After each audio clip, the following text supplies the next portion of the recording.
ಪ್ರಾರ್ಥನೆ ಮಾಡಿಕೊಳ್ಳೋಣ.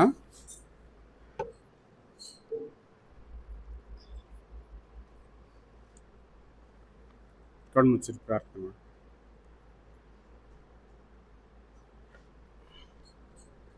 ನಮ್ಮನ್ನು ಬಹಳವಾಗಿ ಪ್ರೀತಿ ಮಾಡಿಕೊಂಡು ಬಂದಿರತಕ್ಕಂಥ ನಮ್ಮ ಸ್ವರ್ಗೀಯ ತಂದೆಯಾದ ಯೇಸುವೆ, ಈ ಸಾಯಂಕಾಲ ಸಮಯದಲ್ಲಿ ಕರ್ತನೆ ಸ್ವಲ್ಪ ಹೊತ್ತು ನಿನ್ನನ್ನು ಧ್ಯಾನಿಸಿ ಹಾಡಿ ಹರಸಿ ಕರ್ತನೆ ನಿನಗೆ ಕೃತಜ್ಞತಾ ಸ್ತುತಿ ಸ್ತೋತ್ರವನ್ನು ಸಲ್ಲಿಸುವ ಒಂದು ನಿಟ್ಟಿನಲ್ಲಿ ನಿನ್ನ ಆಲಯದಲ್ಲಿ ಬಂದು ಸೇರಿದ್ದೇವೆ. ನಿನ್ನ ಮುಂದೆ ಶಿರವಾಗಿರ್ತಕ್ಕಂಥ ಪ್ರತಿಯೊಂದೊಂದು ಮಕ್ಕಳನ್ನು ಆಶೀರ್ವದಿಸಬೇಕಾಗಿ ನಮ್ಮ ಕರ್ತನಾದ ಯೇಸುವೆ ನಿನ್ನ ಹೆಸರಿನಲ್ಲಿ ಬೇಡಿಕೊಂಡಿದ್ದೇವೆ ನಮ್ಮ ತಂದೆ, ಆಮೆನ್.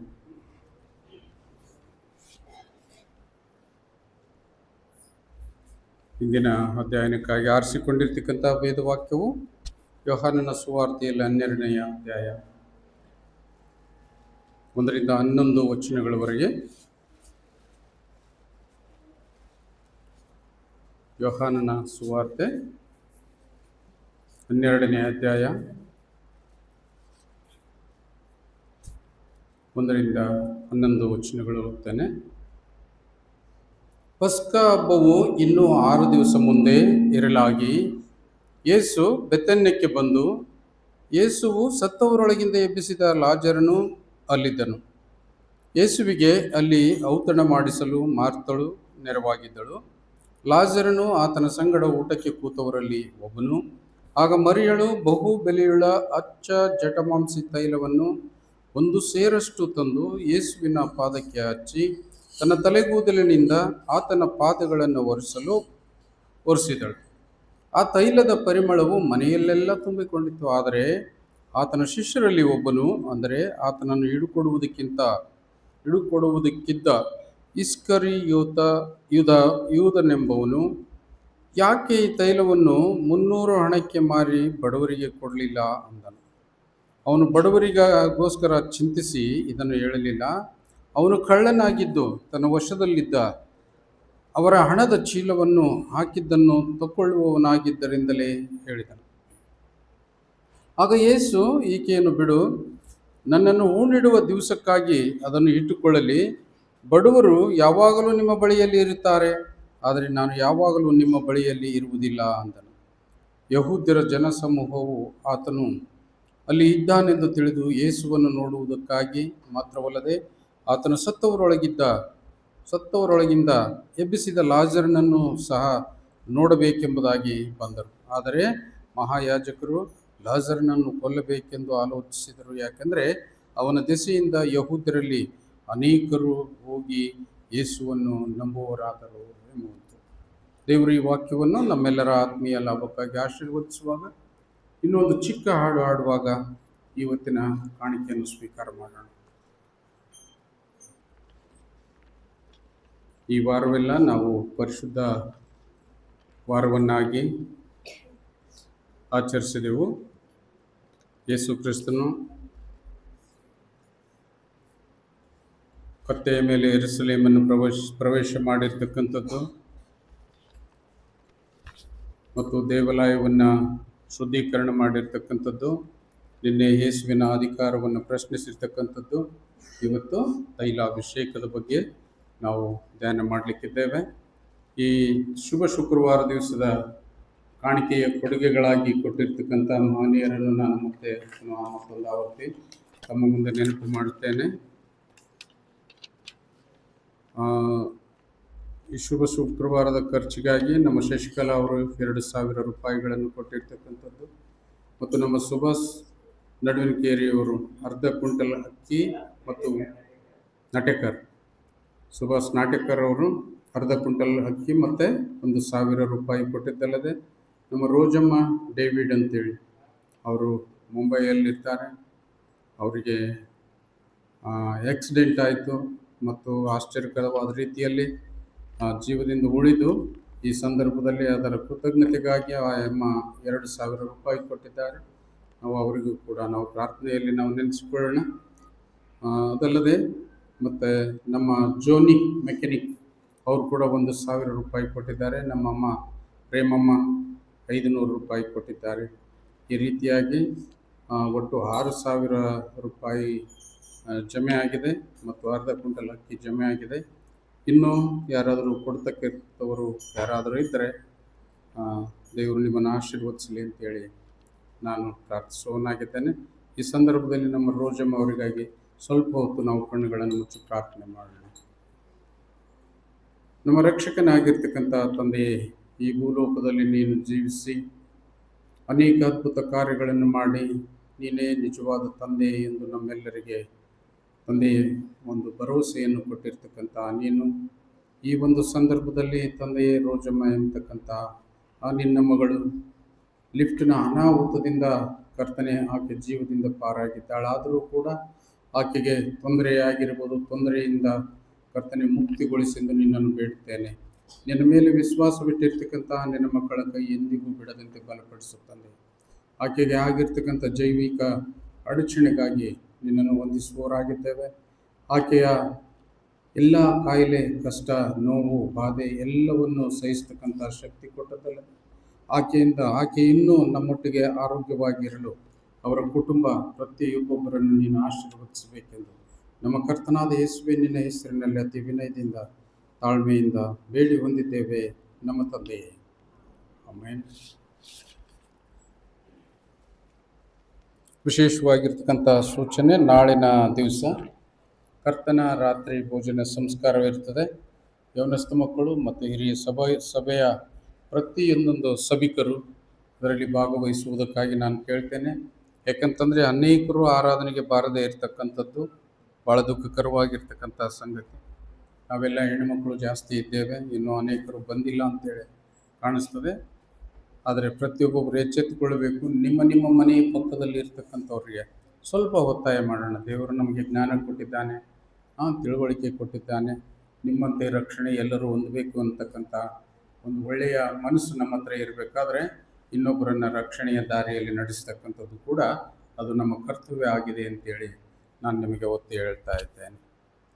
ಇಂದಿನ ಈ ಪರಿಶುದ್ಧ ಗಳಿಗೆಯಲ್ಲಿ ನಾನು ಓದಿರ್ತಕ್ಕಂಥ ವಾಕ್ಯ ಸ್ಪಷ್ಟವಾಗಿ ತಮ್ಮೆಲ್ಲರಿಗೆ ತಿಳಿದಿರಬೇಕಂತ ಅನಿಸ್ತದೆ. ನಿಮ್ಮ ಧ್ಯಾನ, ನಿಮ್ಮ ಲಕ್ಷ್ಯ ನನ್ನ ಕಡೆಗಿದ್ದರೆ ಅಷ್ಟು ಅದ್ಭುತವಾಗಿ ದೇವರ ವಾಕ್ಯವನ್ನು ನೀವು ಚೆನ್ನಾಗಿ ಅರಗಿಸಿಕೊಳ್ಳಬಹುದು. ತೈಲಾಭಿಷೇಕದ ಬಗ್ಗೆ ಯೇಸು ಸ್ವಾಮಿ ಜೀವಿತದ ಕೊನೆಯ ದಿವಸಗಳಲ್ಲಿ, ಇನ್ನೂ ಕೆಲವೇ ದಿವಸಗಳಲ್ಲಿ, ಇನ್ನು 1 ಅಥವಾ 2ನೇ ದಿವಸದಲ್ಲಿ ಆತನ ಶಿಲುಬೆಗೆ ಏರ್ತಕ್ಕಂಥ ಸನ್ನದ್ಧತೆಯಲ್ಲಿ ಆತನು ಸನ್ನದ್ಧನಾಗಿದ್ದಾನೆ. ಅಂಥ ಒಂದು ಸಂದರ್ಭದಲ್ಲಿ ಅಲ್ಲಿ ನಡೆದಿರ್ತಕ್ಕಂಥ ಪೂರ್ವ ಕಾರ್ಯಗಳ ಬಗ್ಗೆ ನಾವು ತಿಳಿದುಕೊಳ್ಬೇಕಾಗಿದೆ. ಮಾರ್ತಾ ಮರಿಯಳ ಕಥೆ ತಮ್ಮೆಲ್ಲರಿಗೂ ಗುರುತಿದೆ. ಅವರಿಬ್ಬರು ಅಕ್ಕ ತಂಗಿಯಂದಿರು. ಅವರಿಗೆ ಒಬ್ಬ ಲಾಜರ್ನ ಅಂತಕ್ಕಂಥ ಒಬ್ಬ ತಮ್ಮನು ಕೂಡ ಇರ್ತಾನೆ, ಅತಿ ಪ್ರೀತಿಯ ತಮ್ಮನಾಗಿರ್ತಾನೆ. ಆ ಕುಟುಂಬವನ್ನೇ ಯೇಸು ಹೆಚ್ಚಾಗಿ ಪ್ರೀತಿಸ್ತಾ ಇರ್ತಾನೆ. ಅದಕ್ಕೆ ಕಾರಣ ಇವರು ಆತನನ್ನು ಹೆಚ್ಚಾಗಿ ಪ್ರೀತಿಸ್ತಾ ಇರ್ತಾರೆ, ಒಬ್ಬರಿಗೊಬ್ಬರು ಪ್ರೀತಿಸುವುದರಿಂದ. ಯಾಕಂತಂದರೆ ಅಂತಹ ಸಂದರ್ಭದಲ್ಲಿ ಎಲ್ಲೇ ಹೋದರೂ ಕೂಡ ಮಾರ್ತಾ ಮರಿಯಳ ಮನೆಯಲ್ಲಿ ಆತನು ಹೆಚ್ಚು ಕಾಲ ಸಮಯ ಕಳೀತಿದ್ನು. ಆತನು ಆ ಸಂದರ್ಭದಲ್ಲಿ ಊಟಕ್ಕೆ ಕುಳಿತಿರ್ತಕ್ಕಂತಹ ಸಂದರ್ಭದಲ್ಲಿ ಅಲ್ಲಿ ಏನಾಗ್ತದೆ ಅಂತಂದರೆ, ಮರಿಯಳು ಬೆಥೆನ್ಯ ಅಂತಕ್ಕಂಥ ಊರು, ಆ ಊರಿನಲ್ಲಿ ಮರಿಯಳು ಮತ್ತು ಮಾರ್ತಳು ಅಲ್ಲಿ ಅಂತಹ ಸಂದರ್ಭದಲ್ಲಿ ಏನಂತಂದರೆ, ಮರಿಯಳು ಏನು ಮಾಡಿದಳು ಅಂತಂದರೆ ಯೇಸುವಿನ ಪಾದದ ಮೇಲೆ ಜಟಮಾಂಸಿ ತೈಲ, ಅದು ಹೆಸರು ಹೇಳಲಿಕ್ಕೆ ಅಷ್ಟು ಮಜವಾಗಿರ್ತದೆ, ಆದರೆ ಆ ತೈಲ ಭಾಳ ಬೆಲೆಯುಳ್ಳದು ಮತ್ತು ಭಾಳ ಸುವಾಸನೆಯುಳ್ಳದು. ಅದರ ಬೆಲೆ ಮಾರ್ಕೆಟ್ನಲ್ಲಿ ಭಾಳ ಹೆಚ್ಚು ಬೆಲೆ ಇರ್ತಕ್ಕಂಥದ್ದು. ಇಲ್ಲಿ ನಾವು ಒಂದು ತಿಳಿದುಕೊಳ್ಬೇಕೇನಂತಂದರೆ, ದೇವರಿಗೆ ಸಮರ್ಪಿಸಬೇಕಾಗಿರ್ತಕ್ಕಂಥದ್ದು ಎಂಥದ್ದು ಅಂಥೇಳಿ ನಾವು ಯೋಚನೆ ಮಾಡಬೇಕಾಗಿದೆ. ಮೊದಲನೇದಾಗಿ ಈ ತೈಲಾಭಿಷೇಕ ಅಂತ ಅಂದರೆ, ಈ ತೈಲವನ್ನು ಆತನ ದೇಹದ ಮೇಲೆ ಸುರಿತಕ್ಕಂಥದ್ದು. ಅದು ಯಾವಾಗ ಆ ರೀತಿಯಿಂದ ಸುರಿತೇವೆ ಅಂತಂದರೆ, ನಾವು ಕೂಡ ನಮ್ಮ ಜೊತೆಗಾರರು ಯಾರಾದರೂ ಸತ್ತು ಹೋಗಿದ್ರೆ, ದಿವಂಗತರಾಗಿದ್ದರೆ, ಅವರನ್ನು ಮಣ್ಣು ಮಾಡುವುದಕ್ಕಿಂತ ಮುಂಚಿತವಾಗಿ ಅವರ ಮೈಯನ್ನು ಸ್ವಚ್ಛವಾಗಿ ತೊಳಿತೇವೆ. ತೊಳೆದ ನಂತರ ಅಲ್ಲಿ ಯಾವುದೇ ಕೆಟ್ಟ ವಾಸನೆ ಬರಬಾರ್ದು ಅಂತೇಳಿ ಒಂದಿಷ್ಟು ಎಣ್ಣೆ ಹಾಕ್ತೇವೆ. ಸೆಂಟ್ ಗೊತ್ತಲ್ಲ, ಸೆಂಟ್ ಅಂತೇಳಿ ವಾಸನೆ ಬರ್ತಕ್ಕಂಥ ಎಣ್ಣೆಯಲ್ಲಿ ಹಾಕ್ತೇವೆ. ಇದು ಪೂರ್ವ ಸಿದ್ಧತೆ. ಯಾವುದ್ರ ಸಿದ್ಧತೆ? ಆತನನ್ನು ಮಣ್ಣಿಗೆ ಒಯ್ತಕ್ಕಂಥ ಪೂರ್ವ ಸಿದ್ಧತೆ.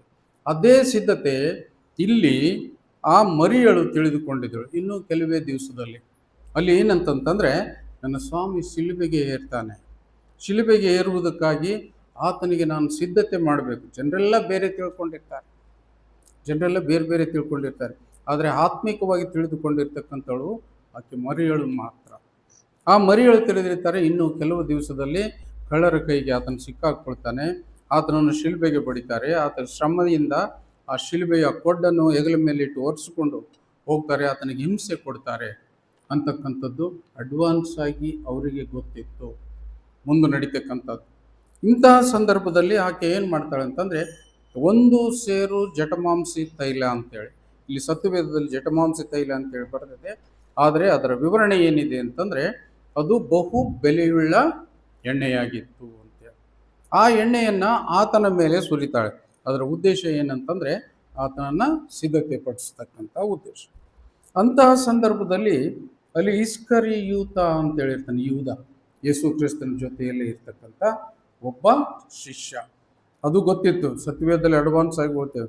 ಈ 12 ಮಂದಿ ಶಿಷ್ಯರಲ್ಲಿ ಯೇಸು ಸ್ವಾಮಿ ಕೂಡ ಅನೇಕ ಸಲ ಮಾತನಾಡ್ತಾನೆ, ಈ 12 ಜನರಲ್ಲಿ ಒಬ್ಬನು ನನ್ನನ್ನು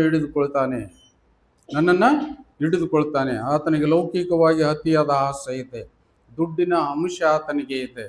ಅದಕ್ಕಾಗಿ ಆತನು ಏನು ಮಾಡ್ತಾನೆ ಅಂತಂದರೆ, ದೇವರ ವಾಕ್ಯ ನೆರವೇರಬೇಕಂತಂದರೆ ಆತನು ನನ್ನನ್ನು ಹಿಡಿದುಕೊಡ್ಬೇಕಾಗ್ತದೆ. ಆ ಸಂದರ್ಭದಲ್ಲಿ ಆ ಯೂದ ಕೂಡ ಅಲ್ಲಿ ಮರಿಯಳ ಪಕ್ಕದಲ್ಲಿರ್ತಾನೆ. ಮರಿಯಳ ಪಕ್ಕದಲ್ಲಿದ್ದು ಏನು ಮಾಡ್ತಾನೆ ಅಂತಂದರೆ ಆಕೆಗೆ ಸ್ವಲ್ಪ ಮಾತನಾಡ್ತಾನೆ. ಏನಂತಂದರೆ ಅಪಾರ್ಥವಾಗಿರ್ತಕ್ಕಂಥ ಮಾತನಾಡ್ತಾನೆ. ಏನದು ಅಪಾರ್ಥವಾಗಿರ್ತಕ್ಕಂಥ ಮಾತು? ಏನಮ್ಮ ಮರಿಯ, ನೀನು ಇಷ್ಟೊಂದು ತೈಲ ಆತನ ಮೇಲೆ ಯಾಕೆ ಹಾಕಿದೆ? ಅದನ್ನು ಹೋಗಿ ಮಾರಿಬಿಟ್ಟು ಅದನ್ನು ತಂದು ಬಡವರಿಗೆ ಹಂಚಬೇಕಾಗಿತ್ತಲ್ಲ ಅಂತೇಳಿ. ಯೇಸು ಸ್ವಾಮಿಗೆ ಗುರ್ತಾಗ್ತದೆ, ಕಪಟ ಹೃದಯದ ಮಾತು ಆತನಿಗೆ ಗುರ್ತಾಗಿ ಆತನು ಹೇಳ್ತಾನೆ ಅಂತಂದರೆ, ಯೇಸು ಸ್ವಾಮಿ ಭಾಳ ದಿವಸ ನಿನ್ನ ಪಕ್ಕದಲ್ಲಿ ಇರೋದಿಲ್ಲ, ಬಡವರು ಯಾವಾಗಲೂ ನಿನ್ನ ಜೊತೆಯಲ್ಲಿ ಇರ್ತಾರೆ.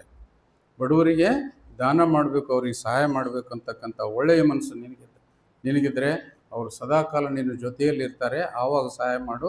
ಆದರೆ ನಾನು ಇರುವುದಿಲ್ಲ. ಯಾರು ಕೂಡ ಇರುವುದಿಲ್ಲ? ಯೂದನು ಕೂಡ ಇರುವುದಿಲ್ಲ, ಮತ್ತು ಬೇರೆ ನಮ್ಮೆಲ್ಲರ ಸಂಗಟ ಇರ್ತಾನೆ. ಅಂತಹ ಸಂದರ್ಭದಲ್ಲಿ ಅಲ್ಲಿ ಆತನು ಆ ಮಾತಿಗೆ ಎದುರೇಟು ಕೊಟ್ಟು ಏನು ಮಾಡ್ತಾನೆ ಅಂತಂದರೆ ಸಮಾಧಾನ ಮಾಡ್ತಾನೆ. ಇಲ್ಲಿ ನಾವು ತಿಳಿದುಕೊಳ್ಬೇಕೇನಂತಂದರೆ, ಈ ತೈಲಾಭಿಷೇಕ ಅಂತಂತಂದ ಕೂಡಲೇ ಅಲ್ಲಿ ಮುಖ್ಯವಾಗಿ ದೇವರಿಗೆ ಕೊಡ್ತಕ್ಕಂಥ ಪ್ರೀತಿಯ ಸಂಕೇತದ ಆ ತೈಲ. ಇಲ್ಲಿ ಅತಿ ಪ್ರೀತಿ, ಅತಿ ಬೆಲೆಯುಳ್ಳ ಆ ಒಂದು ತೈಲ, ಆ ಎಣ್ಣೆ ಅಂತೇಳಿ ಇಲ್ಲಿ ನಾವು ಜ್ಞಾಪಕ ಮಾಡ್ತೇವೆ. ಆ ಬೆಲೆಯುಳ್ಳ ತೈಲ ಇವತ್ತಿನ ದಿವಸದಲ್ಲಿ ಮರಿಯಳು ಏನು ಮಾಡಿದಾಳೆ ಅಂದರೆ ಯೇಸು ಸ್ವಾಮಿಯ ಪಾದಕ್ಕೆ ಹಾಕಿ ಆಕೆಯ ತಲೆ ಕೂದಲಿನಿಂದ ಅದನ್ನು ಸಾಫ್ ಮಾಡ್ತಾರೆ. ಅಂದರೆ ಆಕೆ ದೇವರ ಮೇಲೆ ಇಟ್ಟಿರ್ತಕ್ಕಂಥ ಅತಿಯಾದ ಪ್ರೀತಿ ಅಲ್ಲಿ ಎದ್ದು ತೋರಿಸ್ತದೆ. ಆದರೆ ಮತ್ತೊಂದು ಇಲ್ಲಿ ಎದ್ದು ತೋರಿಸ್ತದೆ ಅಂತಂದರೆ, ದೇವರಿಗೆ ಕೊಡಬೇಕಾಗಿರ್ತಕ್ಕಂಥದ್ದು ಎಂಥದ್ದನ್ನು ನಾವು ಕೊಡಲಿಕ್ಕೆ ಸಾಧ್ಯ? ಲೌಕಿಕವಾಗಿ ಯೋಚನೆ ಮಾಡಿದರೆ ಇಲ್ಲಿ ನಾವು ಕೂಡ ದೇವರಿಗೆ ಸಮರ್ಪಣೆ ಮಾಡಬೇಕಾದ್ರೆ ಏನೇನನ್ನು ಸಮರ್ಪಣೆ ಮಾಡ್ತೇವೆ ಅದ್ರ ಬಗ್ಗೆ. ಯಾಕಂತಂದರೆ ಆತನು ಹೇಳ್ತಾನೆ ಏನಂತಂದರೆ, ದೇವರಿಗೆ ನಾವು ಕೊಡ್ತಕ್ಕಂಥದ್ದು ಏನಿದೆ, ನಮ್ಮಲ್ಲಿರ್ತಕ್ಕಂಥ ಬೆಲೆಯುಳ್ಳ ವಸ್ತುವನ್ನು ದೇವರಿಗೆ ಕೊಡ್ತೇನೆ ಅಂತೇಳಿ ಮರಿಯಳು ಆ ತೈಲದ ಮೂಲಕ ದೇವರಿಗೆ ಸಮರ್ಪಿಸಿರ್ತಕ್ಕಂಥ ಆ ಸನ್ನಿವೇಶ, ಆತನ ಮೇಲಿಟ್ಟಿರ್ತಕ್ಕಂಥದ್ದು ಮತ್ತು ದೇವರಿಗೆ ಕೊಡ್ತಕ್ಕಂಥ ಉನ್ನತ ಒಂದು ಸನ್ಮಾನ, ಒಂದು ಕೊಡುಗೆ ಅಂತೇಳಿ. ಆದರೆ ಇವತ್ತು ನೀನು ಯೋಚನೆ ಮಾಡಬೇಕಾಗಿದೆ, ನಾನು ಏನು ಯೋಚನೆ ಮಾಡಬೇಕಾಗಿದೆ? ಆ ಮರಿಯಳು ಅತಿ ಬೆಲೆಯುಳ್ಳ ಆ ತೈಲವನ್ನು ದೇವರಿಗೆ ಕೊಟ್ಟಿದ್ದಾಳೆ. ಆದರೆ ಆತನು ಪ್ರಶ್ನೆ ಮಾಡ್ತಾನೆ ಏನಂತಂದರೆ, ಮಗಳೇ, ನೀನು ಏನು ದೇವರಿಗೆ, ನಿನ್ನ ಹತ್ರ ಏನಿದೆ ಬೆಲೆಯುಳ್ಳ ವಸ್ತು? ನಮಗೆ ಪ್ರಶ್ನೆ ಮಾಡ್ತಾನೆ. ಅಂತಹ ಸಂದರ್ಭದಲ್ಲಿ ನಮ್ಮ ಹತ್ರ ಬೆಲೆಯುಳ್ಳ ವಸ್ತು ಎಲ್ಲರ ಹತ್ರ ಸಾಕಷ್ಟು ಇದೆ. ನಾವು ಕೊಡ್ಲಿಕ್ಕೆ ಮನಸ್ಸು ಮಾಡ್ತೇವಾ? ಸಾಧ್ಯ ಇಲ್ಲ. ಲೋಕ ಆ ರೀತಿಯಿಂದ ನಮ್ಮನ್ನು ನಡೆಸ್ತದೆ. ಇಲ್ಲ, ಅಥವಾ ದೇವರಿಗೆ ಕೊಡ್ತಕ್ಕಂಥ ಸಮಯವನ್ನು ನಾವು ಆತನಿಗೆ ಸರಿಯಾದ ಸಮಯಕ್ಕೆ ದೇವರಿಗೆ ಸಮಯವನ್ನು ಕೊಡ್ತೀವಿ. ಪ್ರಾರ್ಥನೆ ಮಾಡ್ಬೇಕಂತಂದ್ರೆ ನಾನು ಹೇಳ್ತೇನೆ ಯಾವಾಗಂತಂದರೆ, ಮುಂಜಾನೆ ಮಲ್ಕೊಂಡು ಎದ್ದು ಕೂಡಲೇ ದೇವರನ್ನು ಪ್ರಾರ್ಥನೆ ಮಾಡಿರಿ. ಎಷ್ಟು ಜನ ಮಾಡ್ತೀವಿ ನಾವು ಪ್ರಾರ್ಥನೆ? ಒಂದೊಂದ್ಸಲ ಪಟ ಪಟ ನಳ ಬಂದಿರ್ತದೆ, ಯಾವುದು ಇರೋದಿಲ್ಲ. ನಳ ನೀರು ಹೋಗ್ತದೆ ಅಂತೇಳಿ ಮಕ್ಕೊಂಡು ಅವ್ರು ಬಸ್ನ ಎದ್ದು ನೀರು ತುಂಬಕ್ಕೆ ಹೋಗ್ತದೆ. ದೇವ್ರಿಗೆ ಸಮಯ ಕೊಡ್ಲಿಕ್ಕೆ ಆಗೋದಿಲ್ಲ. ಮತ್ತೊಂದೊಂದು ಸಲ ನೋಡ್ಬೇಕು ನೀವು, ಬೇಗ ಬೇಗ ಹೋಗ್ಬೇಕು, ಆಲಯಕ್ಕೆ ಹೋಗ್ಬೇಕು ಅಂತೇಳಿ ಅಂತಂದಾಗ ಎಲ್ಲ ಅಡುಗೆ ಮಾಡಿಡಬೇಕು. ಯಾಕಂತಂದರೆ ಆಲಯದಲ್ಲಿಂದ ಪ್ರೇಯರ್ ಬಿಟ್ಟು ಕೂಡಲೇ ಹೋಗಿ ಊಟ ಮಾಡ್ಲಿಕ್ಕೆ ರೆಡಿ ಇರಬೇಕಲ್ಲ. ಆ ರೀತಿಯಿಂದ ಯೋಚನೆ ಮಾಡ್ತಾರೆ. ಈ ಲೋಕ ಆ ರೀತಿಯಿಂದ ಮಾಡ್ತದೆ. ನೀವು ಮಾಡ್ತಕ್ಕಂಥದ್ದು ತಪ್ಪು ಅಂತೇಳಿ ನಾನು ಹೇಳೋದಿಲ್ಲ. ಜೀವನದಲ್ಲಿ ಬರ್ತಕ್ಕಂಥ ಸಹಜವಾಗಿರ್ತಕ್ಕಂಥ ಸನ್ನಿವೇಶಗಳು ಏನು ಮಾಡ್ತದಂತಂದರೆ, ದೇವರಿಗೆ ಕೊಡಬೇಕಾಗಿರ್ತಕ್ಕಂಥ ಸಮಯವನ್ನು ಕಸಿದುಕೊಂಡು ಇನ್ನೊಂದಕ್ಕೆ ನಾವು ಕೊಡ್ತೇವೆ. ದೇವರು ಕೇಳ್ತಾನೆ ಏನಂತಂದರೆ, ನನಗೆ ಪ್ರಾರ್ಥನೆಯ ಸಮಯ ಕೊಡ್ರಿ ಅಂತೇಳಿ. ಅದನ್ನು ನಾವು ಕೊಡ್ತೇವಾ ಅಂತಕ್ಕಂಥದ್ದು ಒಂದು ಪ್ರಶ್ನೆ. ನಿನ್ನ ಪರಿಶುದ್ಧವಾಗಿರ್ತಕ್ಕಂಥ ಹೃದಯ ನನಗೆ ಕೊಡ್ರಿ ಅಂತೇಳಿ ಹೇಳ್ತೇನೆ. ನಾವು ಅದನ್ನು ಕೊಡ್ಲಿಕ್ಕೆ ಸಾಧ್ಯನಾ ಅಂತೇಳಿ ಎಲ್ಲರೂ ನಾವು ಯೋಚನೆ ಮಾಡ್ಬೇಕೇನಂತಂದರೆ, ಪರಿಶುದ್ಧ ಹೃದಯವನ್ನು ದೇವರಿಗೆ ಕೊಡ್ತಕ್ಕಂಥದ್ದು ಎಂಥದ್ದು ಅಂತಂದರೆ, ನಿಷ್ಕಲ್ಮಶವಾಗಿರ್ತಕ್ಕಂಥ ನಮ್ಮ ಒಳ್ಳೆಯ ಮನಸ್ಸು, ಇನ್ನೊಬ್ಬರ ಬಗ್ಗೆ ಕೆಟ್ಟದ್ದನ್ನು ಯೋಚಿಸ್ತಕ್ಕಂಥ ಮನಸ್ಸು ಯಾವಾಗಲೂ ನಮ್ಮೊಂದಿಗೆ ಇರ್ತದೆ. ಇನ್ನೊಬ್ಬರ ಬಗ್ಗೆ ಅಸಹ್ಯ ಪಡ್ತಕ್ಕಂಥ ಮನಸ್ಸು ಯಾವಾಗಲೂ ನಮ್ಮ ಹತ್ರ ಇರ್ತದೆ. ಅದು ಪರಿಶುದ್ಧ ಮನಸ್ಸಾಗಲಿಕ್ಕೆ ಸಾಧ್ಯವಿಲ್ಲ. ಯಾಕಂತಂದರೆ ನಾನು ಕೂಡ ಮನುಷ್ಯನೇ, ನಾನು ಕೂಡ ಯೋಚನೆ ಮಾಡ್ತಕ್ಕಂಥವನೇ. ದೇವರ ನಿರೀಕ್ಷೆ ಇದೆ ಏನಂತಂದರೆ, ಮಗನೇ, ನಿನ್ನಿಂದ ನನಗೆ ಒಳ್ಳೆಯ ಹೃದಯ ಬೇಕಾಗಿದೆ, ನಿನ್ನಲ್ಲಿ ಇರ್ತಕ್ಕಂಥ ಒಳ್ಳೆಯ ಮನಸ್ಸು ನನಗೆ ಬೇಕಾಗಿದೆ, ಒಳ್ಳೆಯ ನಡೆ ನುಡಿ ನನಗೆ ಬೇಕಾಗಿದೆ, ನೀನು ಕೊಡ್ತೀಯ ಮಗನೇ ಅಂತೇಳಿ ನನ್ನನ್ನು ಕೇಳಿದಾಗ, ಇಲ್ಲ, ಯಾವುದಕ್ಕೆ ಕೊಡ್ತಾ ಇದ್ದೇನೆ ಈಗಿನ ಕಾಲದಲ್ಲಿ, ಪಟ್ನೆ ಮೊಬೈಲ್ ತೆಗೆದು ಸ್ವಲ್ಪ ಸಮಯ ಸಿಕ್ಕರೆ ತೆಗೆದು ಮೊಬೈಲ್ ಹಿಡ್ಕೊಂಡು ಕುಂತ್ಬಿಡ್ತೈತಿ. ಪ್ರಾರ್ಥನಾ ಸಮಯ ಇರಲಿ, ಅಲ್ಲಿ ಗಂಟೆ ಹೊಡೆದಿರ್ತದೆ, ಹೋಗೋಣ ಆಲಯಕ್ಕೆ ಅಂತೇಳಿ ಅಂತಂದ್ರೆ ಇಲ್ಲ, ಅವರೆಲ್ಲರೂ ಬರೋಷ್ಟರೊಳಗೆ ಇನ್ನೂ ಒಂದೆರಡು ಮೊಬೈಲ್ ಏನು ನೋಡ್ತೀವಲ್ಲ, ಶಾರ್ಟ್ಸ್ ನೋಡ್ತೀವಿ ಅಂತೇಳಿ. ಆ ರೀತಿ ಈ ಮೊಬೈಲ್ ಬಂದು ಭಾಳ ಕೆಡಿಸ್ಬಿಟ್ಟಿದೆ. ಹಿಂದಿನ ಕಾಲದಲ್ಲಿ ಹಂಗಿರಲಿಲ್ಲ. ಯಾವುದೋ ಒಂದು ನಮ್ಮ ಕೆಲಸಕ್ಕೆ ಮುಂಜಾನೆ ಹೋಗಿ ಒಂದು ಸ್ವಲ್ಪ ಹೊತ್ತು, ಒಂದು ಅರ್ಧ ದಿವಸ ಕೂಲಿ ಮಾಡಿ, ಆನಂತರ ಇನ್ನೊಂದು ಎರಡನೇ ಹಾದಿರು ಗಟ್ಟಿ ಮಾಡೋಣ ಅಂತಕ್ಕಂಥ ವಿಷಯದಲ್ಲಿ ನಾವಿದ್ದೀವಿ. ಯಾಕಂತಂದರೆ ಈ ಲೋಕ ನಮಗೆ ಹಣದಲ್ಲಿ ಹೆಚ್ಚಾಗಿ ಮಗ್ನರನ್ನಾಗಿ ಮಾಡ್ತದೆ, ಗಳಿಕೆ ಮಾಡೋದ್ರಲ್ಲಿ ಹೆಚ್ಚು ಮನಸ್ಸು ಕೊಡ್ತದೆ. ಆದರೆ ದೇವರು ಹೇಳ್ತಾನೆ ಏನಂತಂದರೆ, ನಿನಗೆ ಬೇಕಾಗಿರ್ತಕ್ಕಂಥದ್ದನ್ನು ದೇವರು ತನ್ನನ್ನು ಪ್ರೀತಿಸುವವರು ನಿದ್ದೆಯಲ್ಲಿಯೂ ಕೂಡ ಅವರಿಗೆ ಎಲ್ಲವನ್ನು ಸಪ್ಲೈ ಮಾಡ್ತಾನೆ ಅಂತಕ್ಕಂಥ ವಚನ ಎಲ್ಲರೂ ಮರೆತು ಬಿಟ್ಟಿದ್ದೀವಿ. ನಾವು ಪ್ರತಿಯೊಬ್ಬೊಬ್ಬರು ಮರೆತು ಬಿಟ್ಟಿದ್ದೀವಿ. ನಾವು ಇವತ್ತಿನ ದಿವಸದಲ್ಲಿ ಆಲಯಕ್ಕೆ ಬಂದಿಲ್ಲ ಅಂತಂದರೆ, ಅಥವಾ ನನಗೆಷ್ಟು ಕಿರಿಕಿರಿ ಆಗ್ತದೆ ಅಂತಂದರೆ, ಜಲ್ದಿ ಮುಗಿಸ್ರಿ ಅಂತಕ್ಕಂಥ ಪ್ರಶ್ನೆ ಇಡೀ ನಮ್ಮ ಜೀವಮಾನನೇ ಬಿಡ್ಲಾರ್ದು ಹೋಗ್ಬಿಡ್ತದೆ. ಇದು ಯಾಕೆ ಅಂತೇಳಿ ನಾನು ನಿಮ್ಮ ಮೇಲೆ ಕೋಪಗೊಳ್ಳೋದಿಲ್ಲ. ಯಾಕಂತಂದರೆ ನಾನು ಒಂದು ನಿಮ್ಮ ಬಗ್ಗೆ ಯೋಚನೆ ಮಾಡ್ತೇನೆ ಏನಂತಂದರೆ, ಈ ಲೌಕಿಕವಾಗಿ ನಾವು ಎಷ್ಟು ಮಾಡಿದ್ರೂ ಸಾಕಾಗೋದಿಲ್ಲ. ಒಂದು ದಿನಕ್ಕೆ 4 ಕೂಲಿ ತರ್ತೀನಿ ಅಂದ್ರೂ ಕೂಡ ನಮ್ಗೆ ಸಾಕಾಗೋದಿಲ್ಲ. ಒಂದು ದಿವಸಕ್ಕೆ ಎಲ್ಲ ಕೆಲಸ ಮಾಡ್ತೀನಿ ಅಂತಂದ್ರೂ ಸಾಕಾಗುವುದಿಲ್ಲ. ಆದರೆ ದೇವರಿಗಾಗಿ ಸಮಯ ಕೊಡ್ತಕ್ಕಂಥದ್ರ ಬಗ್ಗೆ ನಾವು ಎಂದೂ ಯೋಚನೆ ಮಾಡೋದಿಲ್ಲ. ಅದಕ್ಕಾಗಿ ಪ್ರಿಯರೇ, ಇಲ್ಲಿ ಮರಿಯಳು ಉನ್ನತವಾಗಿರ್ತಕ್ಕಂಥದ್ದು ಬೆಲೆಯುಳ್ಳದ್ದನ್ನು ಆಕೆ ಕೊಟ್ಟಳು. ಇವತ್ತು ನೀನು ಬೆಲೆಯುಳ್ಳದ್ದನ್ನು ದೇವರು ನಿನ್ನಿಂದ ಬಯಸ್ತಾ ಇದ್ದಾನೆ. ನೀನು ಕೊಡ್ಲಿಕ್ಕೆ ಸಿದ್ಧನಾಗಿದ್ದೀಯಾ? ಅದು ಒಂದು ಪ್ರಶ್ನೆ. ಅದು ಪ್ರಶ್ನಾರ್ಥಕವಾಗಿ ಉಳಿಯಲಿ. ಎರಡನೇದಾಗಿ ನೋಡಿದಾಗ ತೈಲಾಭಿಷೇಕ ಅಂತಕ್ಕಂಥದ್ದು ಏನಿದೆ ಅಂತಂದರೆ, ಯೇಸುವಿನ ಮರಣದ ಮುಂಚಿತ ಸೂಚನೆ. ಆಯಿತು, ಈಗ ನೋಡ್ರಿ, ನಾವು ಸದ್ಯದಲ್ಲಿ ಹೆಂಗಿದ್ದೇವೆ ಅಂದರೆ, ನಾಳೆ ಗುರುವಾರ ದಿವಸ, ನಾಳಿನ ದಿವಸದಲ್ಲಿ ಕರ್ತನ ರಾತ್ರಿ ಭೋಜನ ಸಂಸ್ಕಾರ ನಮ್ಮಲ್ಲಿ ಏರ್ಪಡ್ತದೆ. ನಾಡಿದ್ದು ನಾವೆಲ್ಲರೂ ಉಪವಾಸಕ್ಕೆ ಇಳಿತೇವೆ. ಅಲ್ಲಿ ಆನಂತರ 3 ಗಂಟೆಗೆ ಯೇಸು ಸ್ವಾಮಿಯನ್ನು ಶಿಲುಬೆಯಿಂದ ಕೊಲ್ಲಲ್ಪಡ್ತದೆ. ಅದಾದ ನಂತರ ಸಾಯಂಕಾಲದವರೆಗೂ ಆತನನ್ನು ಸಮಾಧಿ ಮಾಡ್ತಕ್ಕಂಥದ್ದು. ಅದಕ್ಕಿಂತ ಮುಂಚೆನೇ ಇದು ಹಿಂಗಾಗ್ತದೆ ಅಂತೇಳಿ ಈ ತೈಲಾಭಿಷೇಕ ಏನು ಮಾಡ್ತದಂತಂದರೆ, ಅದು ಮುನ್ಸೂಚನೆಯನ್ನು ನಮಗೆ ಕೊಡ್ತದೆ. ಆ ಸಮಯದಲ್ಲಿ ಶಿಷ್ಯರಿಗೆ ಯೇಸು ಶೀಘ್ರದಲ್ಲೇ ಶಿಲುಬೆಗೆ ಹೋಗಲಿದ್ದಾರೆ ಎಂಬುದನ್ನು ಸಂಪೂರ್ಣವಾಗಿ ಅರ್ಥವಾಗಲಿಲ್ಲ. ಆದರೆ ಯಾರಿಗೆ ಅರ್ಥ ಆಗಿತ್ತು ಅಂತಂದರೆ, ಒಳ್ಳೆಯ ಹೃದಯವನ್ನು ಹೊಂದಿರತಕ್ಕಂಥ ಮರಿಯಳಿಗೆ ಅದು ಅರ್ಥವಾಗಿದ್ದ ಕಾರಣ ಆತನಿಗೆ ಉನ್ನತವಾಗಿರ್ತಕ್ಕಂಥ ತೈಲದಿಂದ ಆತನನ್ನು ಅಭಿಷೇಕ ಮಾಡಿ ಯೇಸುವನ್ನು ಸಿದ್ಧ ಮಾಡಿದಳು ಅಂತಕ್ಕಂಥದ್ದು. ಇದು ತೈಲಾಭಿಷೇಕದ ಅರ್ಥ. ಇದು ನಮಗೆ ಒಂದು ಪಾಠ ಕಲಿಸ್ಕೊಡ್ತದೆ. ದೇವರ ಕಾರ್ಯವನ್ನು ಸರಿಯಾದ ಸಮಯದಲ್ಲಿ ಮಾಡಬೇಕು ಅಂತಕ್ಕಂಥದ್ದು. ಹೆಂಗೆ ಅಂತಂದರೆ, ಮಾಡಬೇಕಾದ ಸಮಯದಲ್ಲಿ ನಾವೆಲ್ಲವನ್ನು ಅಚ್ಚುಕಟ್ಟಾಗಿ ಮಾಡಬೇಕು. ಯಾಕಂತಂದ್ರೆ ಇಲ್ಲಿ ಮರಿಯಳು ಮಾಡಿರ್ತಕ್ಕಂಥದ್ದು ಈಗಲೇ ತೈಲಾಭಿಷೇಕ ಮಾಡಬೇಕಾಗಿತ್ತು ಅಂತೇಳಿ, ಅದೇ ಸಮಯಕ್ಕೆ ತೈಲಾಭಿಷೇಕ ಮಾಡಿದ ಪಕ್ಕದಲ್ಲಿ ಇರ್ತಕ್ಕಂಥ ಯಹೂದ್ಯರಿಗೆ ಅದು ಗುರ್ತಿರಲಿಲ್ಲ. ಪಕ್ಕದಲ್ಲಿ ಇರ್ತಕ್ಕಂಥ ಯೂದನು ಯಾವಾಗಲೂ ಕೆಟ್ಟದ್ದನ್ನೇ ಯೋಚನೆ ಮಾಡ್ತಿದ್ದ. ಯಾಕಮ್ಮ ಈತನ ತಲೆ ಮೇಲೆ ನೀನು ಇಷ್ಟೊಂದು ತೈಲ ಹಾಕಿ ಹಾಳು ಮಾಡಿದೆ, ಅದು ನೆಲಕ್ಕೆ ಬಿತ್ತು ಅಂತೇಳಿ ಆ ದುಷ್ಟ ಯೋಚನೆಯನ್ನು ಆತನು ಹೊರಗಡೆ ವ್ಯಕ್ತಪಡಿಸ್ತಾನೆ. ಅದು ಲೌಕಿಕ ಯೋಚನೆ ಆಗ್ತದೆ. ಆದರೆ ಯೇಸು ಸ್ವಾಮಿ ಬಾಯಿ ಮುಚ್ಚಿಸ್ತಾನೆ ಏನಂತಂದರೆ, ಯೇಸು ಸ್ವಾಮಿ ಇನ್ನೂ ಕೆಲವು ದಿವಸ ಮಾತ್ರ ನಿನ್ನ ಸಂಗಡ ಇರ್ತಾನೆ, ಇದ್ದಾಗ ಮಾತ್ರ ನೀ ಮಾಡು ಅಂತೇಳಿ. ನಮ್ಮ ಜೀವನದಲ್ಲಿ ಕೂಡ ಆಗಿರ್ತದೆ ನೋಡ್ರಿ. ಒಂದೊಂದ್ಸಲ ನಮ್ಮ ಸಂಬಂಧಿಕರು ಯಾರಾದರೂ ಕಾಯಿಲೆಯಿಂದ ಬಿದ್ದಾರಂತಂದಾಗ ಕೊನೆಯ ಗಳಿಗೆಯಲ್ಲಿ ಸಾಂತ್ವನಕ್ಕೆ ನಾವು ಹೋಗ್ಬೇಕಾಗಿರ್ತದೆ. ಅವರನ್ನು ಮಾತಾಡ್ಸಿ ಬರೋಣ ಅಂತೇಳಿ ಅಂತಂದಾಗ ದಿನಕ್ಕಿಂತ ಹೆಚ್ಚು ಇಂಪಾರ್ಟೆಂಟ್ ಕೆಲಸಗಳು ನಮ್ಗೆ ಸಿಗ್ತದೆ. ಇವತ್ತು ಹೋಗೋಣ ಅಂತೇಳಿ ಯೋಚನೆ ಮಾಡ್ತೀವಿ, ಅದಕ್ಕಿಂತ ಬಿಡು ಇವತ್ತು ಈ ಕೆಲಸ ಮಾಡೋಣ, ನಾಳೆ ಮಾಡೋಣ ಅದನ್ನು. ಮತ್ತೆ ಒಂದು ಸಮಯ ಬರ್ತದೆ, ಆಯ್ತು ನಾಳೆ ಗ್ಯಾರಂಟಿಯಲ್ಲಿ ಹೋಗಿ ಬರಬೇಕು, ಪಾಪ ಸಾವಿನ ಅಂಚಿನಲ್ಲಿದ್ದಾನೆ, ಅದನ್ನು ಮಾತಾಡ್ಸೋಣ ಅಂತೇಳಿ ಆ ರೀತಿಯಿಂದ ಯೋಚನೆ ಮಾಡ್ಬೇಕಂತಂದ್ರೆ ಅದಕ್ಕಿಂತ ಅವಸರವಾಗಿರ್ತಕ್ಕಂಥ ಕೆಲಸ ಬರ್ತದೆ, ಮತ್ತೆ ಯಾವತ್ತೂ ಕೂಡ ತಪ್ಪು ಹೋಗ್ಬಿಡ್ತದೆ. ಈ ಎಲ್ಲ ಕೆಲಸ ಮಾಡಿದ ಕೂಡಲೇ ಮಾಡೋಷ್ಟ್ರೊಳಗೆ ಏನಾಗ್ಬಿಡ್ತದೆ ಅಂತಂದ್ರೆ ಆತ ಈ ಲೋಕ ತ್ಯಜಿಸ್ಬಿಡ್ತಾನೆ. ನಾವು ಮಾಡಿರ್ತಕ್ಕಂಥ ಯೋಚನೆಯಲ್ಲಿ ಸರಿಯಾಗಿರ್ಲಿಲ್ಲ. ಅದಕ್ಕೆ ಇಲ್ಲಿ ಹೇಳ್ತಾಳೆ ಅಂತಂದ್ರೆ, ಮರಿಯಳು ಯೇಸು ಸ್ವಾಮಿಗೆ ತೈಲಾಭಿಷೇಕ ಮಾಡಿದ್ದು ಅಂತಂದ್ರೆ 2 ದಿವಸ ಮುಂಚಿತವಾಗಿ ಅದು ಮಾಡಲೇಬೇಕಾಗಿತ್ತು, ಅದನ್ನು ಮಾಡಿದಳು. ಅದೇ ಪ್ರಕಾರವಾಗಿ ನಮ್ಮ ಜೀವಿತದಲ್ಲಿ ಕ್ರಿಸ್ತನಿಗಾಗಿ, ಆಲಯಕ್ಕಾಗಿ, ಸಮಾಜಕ್ಕಾಗಿ, ಪ್ರತಿಯೊಂದೊಂದಕ್ಕೆ ನಾವು ಯಾವ ಟೈಮ್ನಾಗ ಏನು ಮಾಡಬೇಕು ಅದನ್ನು ಪ್ರತಿಯೊಬ್ಬೊಬ್ಬರು ಮಾಡಬೇಕು. ಉದಾಹರಣೆಗೆ, ಒಬ್ಬನಿಗೆ ಹಣ ತುಟ್ಟು ಬಿದ್ದಿದೆ, ಒಂದು ಕೆಲಸ ಆಗಬೇಕಾಗಿದೆ, ನಿಮ್ಮ ಒಟ್ಟಿಗೆ ಬರ್ತಾರೆ, ನಿಮ್ಮ ಹತ್ರ ದುಡ್ಡಿದೆ, ಕೊಡ್ಬೇಕಾ? ಇಲ್ಲ, ಅಷ್ಟು ಮನಸ್ಸು ಮಾಡೋದಿಲ್ಲ. ಕೊಡ್ಬೇಕಂತಂದಾಗ ಆತನ ಕೇಳ್ತಾ ಇರ್ತಾನೆ, ಹೌದು ಕೊಡ್ತೇನೆ, ಇನ್ನೊಂದ್ಸಲ ಸ್ವಲ್ಪ ಬಿಟ್ಟು ಬಾ, ಇಲ್ಲ ನಾಳೆ ಕೊಡ್ತೀನಿ ಬಾ, ಇಲ್ಲ ಸ್ಟ್ಯಾಂಪ್ ಪೇಪರ್ ತೊಗೊಂಡು ಬಾ. ಕೊಡ್ಬೇಕಾದದ್ದು ಗಟ್ಟಿ ಇದೆ, ಆದರೆ ಸರಿಯಾದ ಸಮಯಕ್ಕೆ ಆತನಿಗೆ ಕೊಟ್ಟಿದ್ರೆ ಆತನಿಗೆ ಎಷ್ಟು ಗೌರವ ಇರ್ತದೆ. ಆಮೇಲೆ ಕೊಡೋದು ತಗೊಳ್ಳೋದಂತೂ ಈ ಸಮಾಜದಲ್ಲಿ ಇದ್ದೇ ಇರ್ತದೆ. ಒಂದು ವೇಳೆ ನಾವು ಆ ರೀತಿಯಿಂದ ಈಗ ಮಾಡಬೇಕಾಗಿರ್ತಕ್ಕಂಥ ಕೆಲಸ ನಾಳೆ ಅಥವಾ ನಾಡಿದ್ದು ಮಾಡಿದರೆ ಅದು ಯೋಗ್ಯವಲ್ಲದ್ದು. ಅದಕ್ಕಾಗಿ ಮರಿಯಳು ಇವತ್ತಿನ ದಿವಸದಲ್ಲಿ ಸರಿಯಾದ ಸಮಯಕ್ಕೆ ತೈಲಾಭಿಷೇಕ ಮಾಡಿ ಆಕೆ ಯಾವ ಸಮಯಕ್ಕೆ ಏನು ಮಾಡಬೇಕಾಗಿದೆ ಆ ಸಮಯಕ್ಕೆ ಸರಿಯಾಗಿ, ಅದಕ್ಕಾಗಿ ದೈವಿಕವಾಗಿ ನಾವು ಯೋಚನೆ ಮಾಡಿದಂತಹ ಸಂದರ್ಭದಲ್ಲಿ ಪ್ರೀತಿ ಮಾಡ್ತಕ್ಕಂಥದ್ದು, ಕ್ಷಮಿಸ್ತಕ್ಕಂಥದ್ದು, ಪಶ್ಚಾತ್ತಾಪ ಪಡ್ತಕ್ಕಂಥದ್ದು ಮತ್ತು ಸೇವೆಗಳನ್ನು ಮಾಡ್ತಕ್ಕಂಥದ್ದು, ಈ 4ರ ಬಗ್ಗೆ ಯಾವಾಗಲೂ ನಾವು ಗಮನ ಹರಿಸಬೇಕು. ಈಗ ವೈರಿಗಳು, 2 ಕುಟುಂಬದ ನಡುವೆ ವೈರತ್ವ ಇರ್ತದೆ.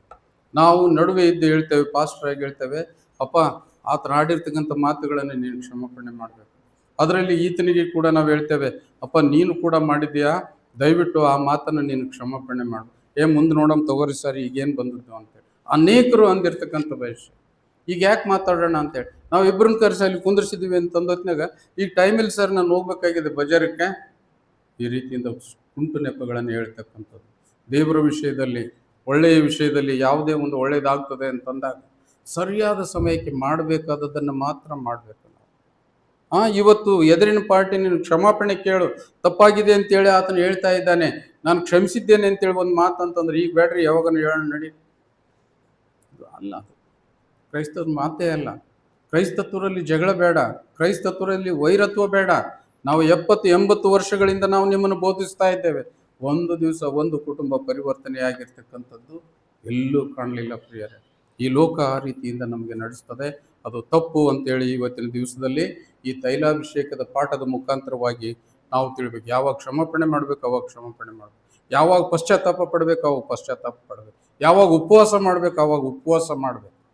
ಇಲ್ಲ ನಾಳೆ ಮಾಡೋಣ ಬಿಡು, ನಾಡದು ಮಾಡೋಣ ಬಿಡು, ಈ ರೀತಿಯಿಂದ ಮಾಡ್ತಕ್ಕಂಥದ್ದು ಮನುಷ್ಯನ ಜೀವಕ್ಕೆ ಮಾರಕ, ನಮ್ಮ ಜೀವಿತಕ್ಕೆ ಅದು ಮಾರಕ ಅಂತೇಳಿ.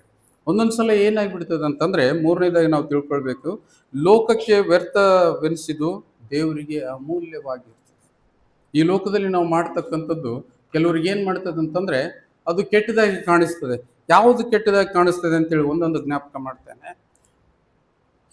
ಹೆಚ್ಚು ಪ್ರಾರ್ಥನೆ ಮಾಡ್ತಕ್ಕಂಥದ್ದು, ಮುಂಜಾನೆ ಅಥವಾ ಮಧ್ಯಾಹ್ನ ಅಥವಾ ಸಾಯಂಕಾಲ, ಒಂದು ದಿವಸಕ್ಕೆ 3 ಸಲ ಪ್ರಾರ್ಥನೆ ಮಾಡ್ತಕ್ಕಂಥ ವ್ಯಕ್ತಿನ ಕಂಡ್ರೆ ನಮಗೆ ಸೇರಿಗೆ ಬರೋದಿಲ್ಲ. ಭಾಳ ಆಯ್ತು ಬಿಡು ಅಂತೇಳಿ ಅಂತ ಅಂದ್ಬಿಡ್ತೀವಿ. ಯಾಕಂತಂದರೆ ಈ ಲೋಕ ಆ ರೀತಿಯಿಂದ ನಮ್ಮನ್ನು ನಡೆಸ್ತದೆ. ಇನ್ನೊಂದು ವಿಷಯದಲ್ಲಿ ಅಂತಂದರೆ ಉಪವಾಸ ಮಾಡ್ತಕ್ಕಂಥದ್ದು. ಒಂದೊಂದು ಸಲ ಸುಳ್ಳು ಹೇಳ್ತೀವಿ, ಕರೆ ಹೇಳ್ತೀವಿ ಗೊತ್ತಿಲ್ಲ. ಊಟ ಮಾಡ್ರಿ ಸರ್ ಅಂತಂದ್ರೆ, ಇಲ್ಲ ನಾನು ಇವತ್ತು ಒಪ್ಪತ್ತು ಅಂತೇಳಿ ಹೇಳ್ತಾರೆ. ಊಟ ಮಾಡೋದು ಮನಸ್ಸು ಇರೋಂಗಿಲ್ಲ, ಅಥವಾ ಉಂಡು ಬಂದಿರ್ತಾರೋ ಗೊತ್ತಿಲ್ಲ. ಈ ರೀತಿಯಿಂದ ನೆಪ ಹೇಳ್ತಕ್ಕಂಥದ್ದು ಮಾಡ್ತೇವೆ. ಮತ್ತು ದೇವಾಲಯಕ್ಕೆ ಹೋಗುವುದು, ಆಲಯಕ್ಕೆ ಪ್ರೇಯರ್ಗೆ ಹೋಗ್ಬೇಕಾಯ್ತು ಅಂತಂದರೆ ನೆವ ಹೇಳ್ತಕ್ಕಂಥದ್ದು. ಇವತ್ತೇನೋ ಮಾಡಬೇಕಾಗಿದೆ, ನಮಗೆ ಹೆಣ ಬಂದಿದೆ, ನಮಗೆ ಇನ್ನೊಂದು ಮದುವೆಗೆ ಹೋಗ್ಬೇಕಾಗಿದೆ, ಈ ರೀತಿಯಿಂದ ಕುಂಟು ನೆಪಗಳನ್ನು ಹೇಳ್ತಕ್ಕಂಥದ್ದು ಅದು ಕೂಡ ಇಲ್ಲಿ ದೇವರಿಗೆ ಅಸಹ್ಯ ಕಾಣಿಸ್ತದೆ. ಆದರೆ ಈ ಎಲ್ಲವುಗಳು, ಈ ಆಲಯಕ್ಕೆ ಹೋಗ್ತಕ್ಕಂಥದ್ದು ಜನರ ದೃಷ್ಟಿಗೆ ಕೆಟ್ಟದಾಗಿ ಕಾಣಬಹುದು.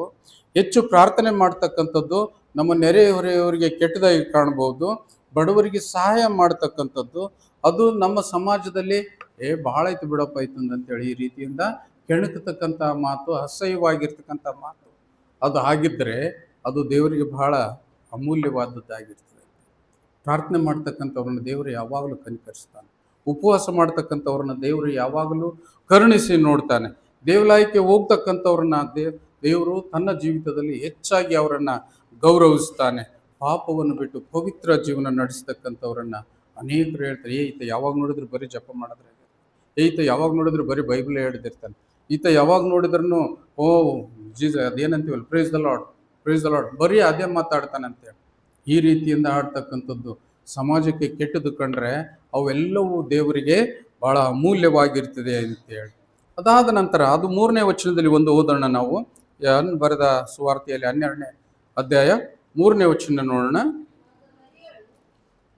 3ನೇ ವಚನ, ಆಗ ಮರಿಯಳು ಬಹು ಬೆಲೆಯುಳ್ಳ ಅಚ್ಚ ಜಟಮಾಂಸಿ ತೈಲವನ್ನು 1 ಸೇರಷ್ಟು ತಂದು ಯೇಸುವಿನ ಪಾದಕ್ಕೆ ಹಚ್ಚಿ ತನ್ನ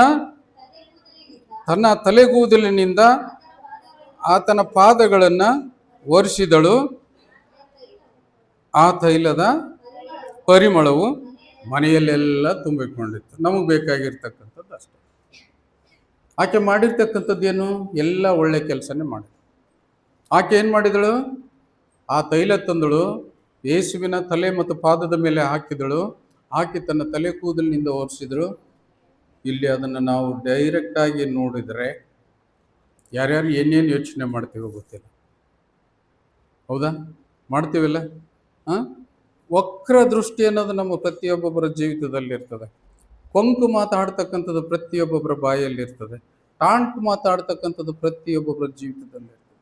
ಅದನ್ನೇ ದೇವರು ಹೇಳ್ತಾನೆ ಅಂತಂದರೆ, ಇವು ಎಲ್ಲ ಸಮಾಜಕ್ಕೆ ಕೆಟ್ಟದಾಗಿ ಕಂಡ್ರೆ ನನಗೆ ಭಾಳ ಅಮೂಲ್ಯವಾಗಿರ್ತಕ್ಕಂಥದ್ದು ಅಂತೇಳಿ ಇಲ್ಲಿ ಆಕೆ ಆ ಜಟಮಾಂಸಿ ತೈಲವನ್ನು ಹಾಕಿ ಸುರಿದ ನಂತರ ಆ ತೈಲದ ಪರಿಮಳವು ಮನೆಯಲ್ಲೆಲ್ಲ ತುಂಬಿಕೊಂಡಿತ್ತು.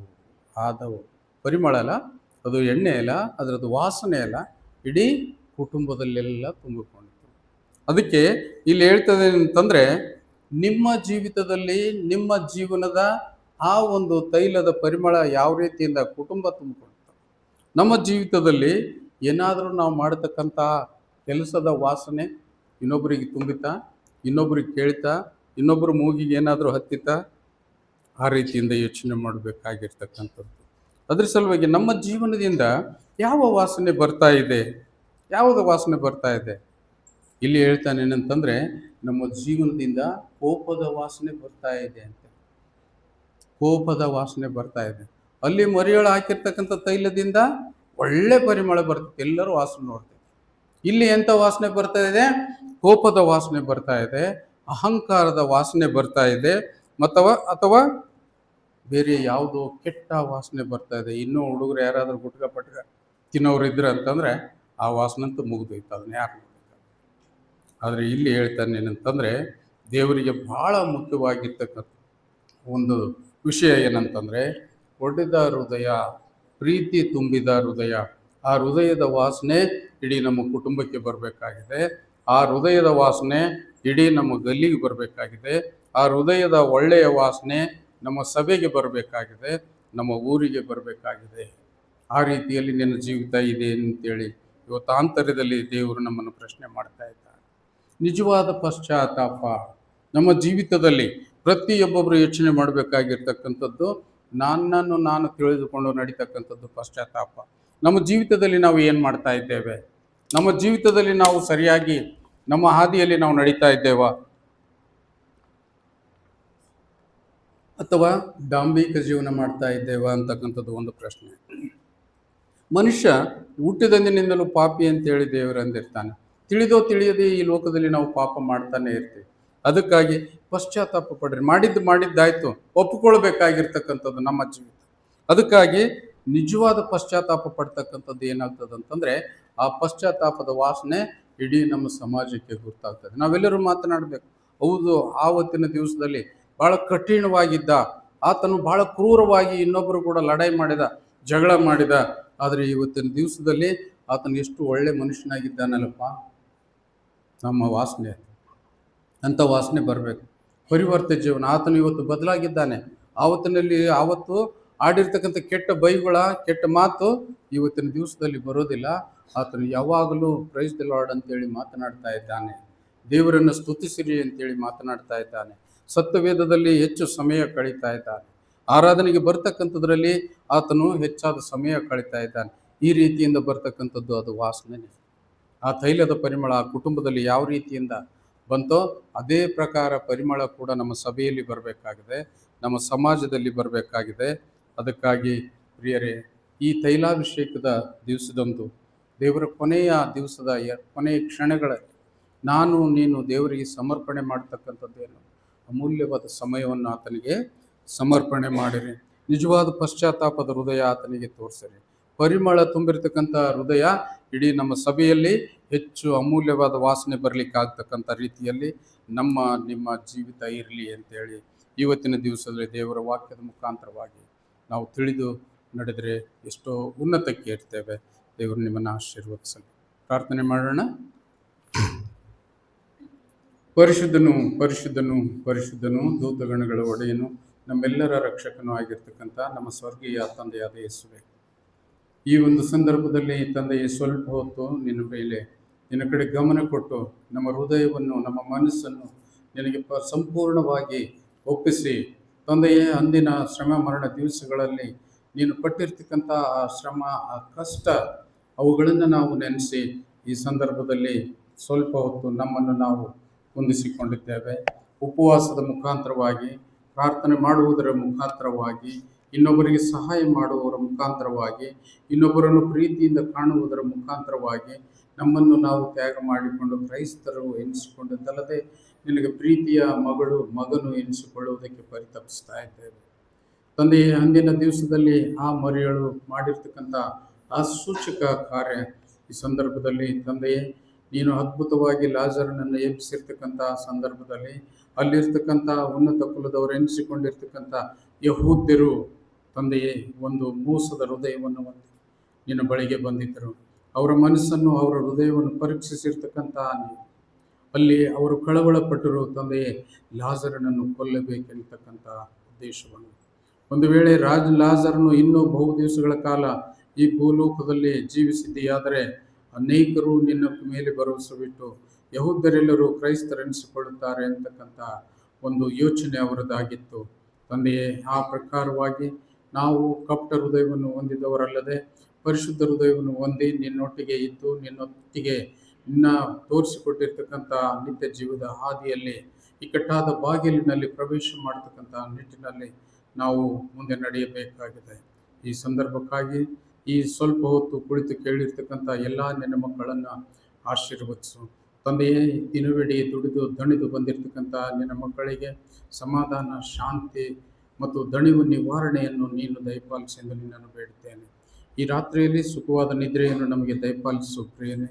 ರಾತ್ರಿಯಲ್ಲಿ ಬರ್ತಕ್ಕಂಥ ಹುಳ-ಹುಪ್ಟಿಗಳ ಬಾಧೆಯಿಂದ ನಮ್ಮನ್ನು ತಪ್ಪಿಸಿದ್ದಲ್ಲದೆ ಕೆಟ್ಟ ಕನಸುಗಳಿಂದ ಕೂಡ ನಮ್ಮನ್ನು ತಪ್ಪಿಸು ತಂದೆಯೇ. ನಾವು ಕನಸಿನಲ್ಲಿ ಕೂಡ ನಿನ್ನನ್ನೇ ದೃಷ್ಟಿಸಿ ಮಲಗಿಕೊಂಡಾಗ ತಂದೆಯೇ, ಅನೇಕ ಅದ್ಭುತ ಕೃತ್ಯಗಳು ನಮ್ಮ ಜೀವಿತದಲ್ಲಿ ಕಾಣಿಸುವ ಹಾಗೆ ನೀನು ಕೃಪೆ ಮಾಡೆಂದು ನಿನ್ನನ್ನು ಬೇಡುತ್ತೇನೆ.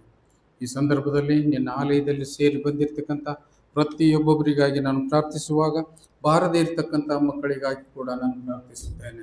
ನಿನ್ನ ಮಕ್ಕಳು ಎಲ್ಲಿದ್ದರೂ ಕೂಡ ತಂದೆಯೇ, ನಿನ್ನ ಧ್ಯಾನದ ಕಡೆ ನಿಂತು ಅವರ ಚಿತ್ತವನ್ನು ತಿರುಗುವಂಥ ಒಂದು ಪರಿವರ್ತನೆಯನ್ನು ನೀನು ದಯಪಾಲಿಸಿ ಎಂದು ನಿನ್ನನ್ನು ಬೇಡುತ್ತೇನೆ.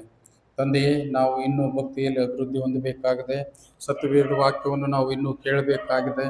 ಇನ್ನೂ ನಾವು ನಿನಗೆ ಪ್ರೀತಿಯ ಮಕ್ಕಳಾಗಬೇಕಾಗಿದೆ. ನೀನು ತೋರಿಸಿಕೊಟ್ಟಿರ್ತಕ್ಕಂಥ ಪ್ರಕಾರವಾಗಿ ತಂದೆಯೇ, ನಾವು ಪ್ರೀತಿಯಲ್ಲಿ ಅಡಕವಾಗಿರಬೇಕಾಗಿದೆ. ಅನ್ಯರಿಗೆ ಸಹಾಯ ಮಾಡಬೇಕಾಗಿದೆ. ಆ ಒಂದು ನಿಟ್ಟಿನಲ್ಲಿ ನಾವೆಲ್ಲರೂ ಹೆಚ್ಚಿನ ವಿಚಾರವನ್ನು ಹೊಂದುವಂತೆ ಕರ್ತನೆ ನೀನು ನಮ್ಮನ್ನು ಬಲಪಡಿಸೆಂದು ನಿನ್ನಲ್ಲಿ ಬೇಡುವವರಾಗಿದ್ದೇವೆ. ನಾಳಿನ ದಿವಸದಲ್ಲಿ ತಂದೆಯೇ, ಕ್ರೂಜೆಗೆ ಏರಿರ್ತಕ್ಕಂಥ ಆ ಒಂದು ದಿವಸವನ್ನು ನಾವು ಪವಿತ್ರವಾದ ದಿವಸವೆಂದು ಪರಿಗಣಿಸಿ ಅನೇಕರು ನಿನ್ನ ಕಷ್ಟದಲ್ಲಿ ನಾವೆಲ್ಲರೂ ಭಾಗಿಯಾಗಿ ಉಪವಾಸ ಮಾಡಲಿಕ್ಕಿದ್ದೇವೆ. ಆ ಕಷ್ಟವನ್ನು ನಾವು ನೆನೆಸಿ ನಮ್ಮನ್ನು ನಾವು ಹೊಂದಿಸಿಕೊಳ್ಳಲಿದ್ದೇವೆ. ವಾಕ್ಯದ ಮುಖಾಂತರವಾಗಿ ಕರ್ತನೆ ಅದನ್ನು ಆಚರಣೆಗೆ ತರುವ ನಿಟ್ಟಿನಲ್ಲಿ ನಾವು ಸಿದ್ಧರಾಗಿದ್ದೇವೆ. ಸಿದ್ಧತೆಯನ್ನು ಹೊಂದಿರತಕ್ಕಂಥ ಪ್ರತಿಯೊಂದೊಂದು ಹೃದಯವನ್ನು ಕರ್ತನೆ ನೀನು ಆಶೀರ್ವದಿಸೆಂದು ನಿನ್ನಲ್ಲಿ ಬೇಡುವವರಾಗಿದ್ದೇವೆ. ಕೂಡಿ ಬಂದಿರತಕ್ಕಂಥ ನಮ್ಮನ್ನು ಆಶೀರ್ವದಿಸು ಮತ್ತು ಹಬ್ಬ ಒಂದು ನೆವದಲ್ಲಿ ಕರ್ತನೆ ಪ್ರತಿಯೊಬ್ಬೊಬ್ಬರು ದೂರದಿಂದ ನಮ್ಮೊಟ್ಟಿಗೆ ಸೇರಲು ಇಚ್ಛಿಸಿರ್ತಕ್ಕಂಥ ನಮ್ಮ ಊರಿನ ಎಲ್ಲ ಜನಾಂಗಕ್ಕೆ ನೀನು ಆಶೀರ್ವಾದವನ್ನು ದಯಪಾಲಿಸು. ಅವ್ರು ಹೋಗುವಾಗಲೂ ಬರುವಾಗಲೂ ತಂದೆಯೇ ನೀನು ಜೊತೆಗಾರನಾಗಿರು. ಅವರು ಆಚರಿಸ್ತಕ್ಕಂಥ ಹಬ್ಬದಲ್ಲಿ ಅರ್ಥಪೂರ್ಣತೆಯನ್ನು ನೀನು ದಯಪಾಲಿಸಿ ಕೊಡಬೇಕೆಂದು ನಮ್ಮ ಕರ್ತನಾದ ಯೇಸುವೆ ನಿನ್ನ ಹೆಸರಿನಲ್ಲಿ ಅತಿ ವಿನಯದಿಂದಲೂ ತಾಳ್ಮೆಯಿಂದಲೂ ಬೇಡಿ ಹೊಂದಿದ್ದೇವೆ ನಮ್ಮ ತಂದೆಯೇ.